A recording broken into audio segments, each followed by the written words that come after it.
রুমিন আর শামীম ওসমানের খাতির দেখেন, শামীম ওসমানের বোন লাগে রুমিন, এটা দুজনেই স্বীকার করেছে। তাই আবার আমরা রাজনীতি না কইরা দৌড়ানি খাইলেও রুমিন বহাল তবে বাংলাদেশে থাকে। দেখেন, শুনেন।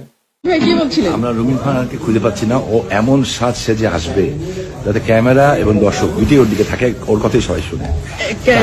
তার কথা শোনার জন্য সাজে? অবশ্যই এমন ভাবে সেজে থাকবে যাতে সবাই ওর দিকেই তাকিয়ে থাকে। আর কিছু ভালো না? কথা সুন্দর করে বলো না? কথা তো ভালোই বলে আমাদের ছোট বোন, যখন আপনি কি তাকে পছন্দ করেন? বোন হিসাবে পছন্দ করি। শামীম ভাইয়ের কেমন লাগে? এটা রাজনৈতিক উত্তর না, ব্যক্তিগত উত্তর। শামীম ভাই তো আমার বড় ভাই, মানে আমাদের তো আসলে ফ্যামিলিগত বলো, বহুত পুরানো আমাদের পারিবারিক। এখন প্রশ্ন উঠতে পারে যে বিএনপি কেন এই সমস্ত বয়ান, আওয়ামী বয়ান সহ্য করছে এই রুমিন আর এই ফজু পাগলার? কারণ এটা বিএনপির পলিসি।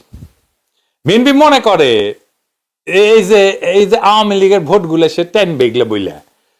বিএনপির এটা সেন্ট্রাল ডিসিশন, খুব ভালো ডিসিশন করে, ওখানে বুদ্ধি বেশি তো সেই জন্য ভালো ভালো ডিসিশন নেয়। আওয়ামী লীগের ভোট টানবি, কিন্তু বিএনপি যারা আগে ভোট দিত তারা কি দিবি? ভোট দিবি না।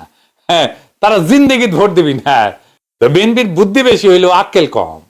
ভোট আগাবি আর হাজারে হাজারে লাখে লাখে রিলস বেরোবি। বিএনপি নেতারা আওয়ামী লীগ, মুজিব এদেরকে নিয়ে কি কি বন্দনা করেছিল। বিএনপি বড় দল, তাই ওদের বড়, এই নিয়ে ওদের গর্ব আছে প্রচুর। হ্যাঁ, এতই বড় যে নিজেই মারতে পারে। আর যাই হোক, আবার রুমিন ফারহান ফিরে আসি। যমুনা টিভির টক শো রুমিন ফারহান করছে যে উনি নাকি এখন একা রাজ্যে বাইরে বাইরেতে ভয় পায়, আগে ভয় পেত না। গত 15 বছর আওয়ামী লীগের শাসন আমলে নাকি তাকে ভয় পেতে হয়নি, অনেক বছর পর নাকি ভয়টা তাকে পাইতে হচ্ছে। শুনেন। আমরা সন্ধ্যার পরে বহু বহু বহু বছর পর আবারও বেরোতে এখন ভয় পাই।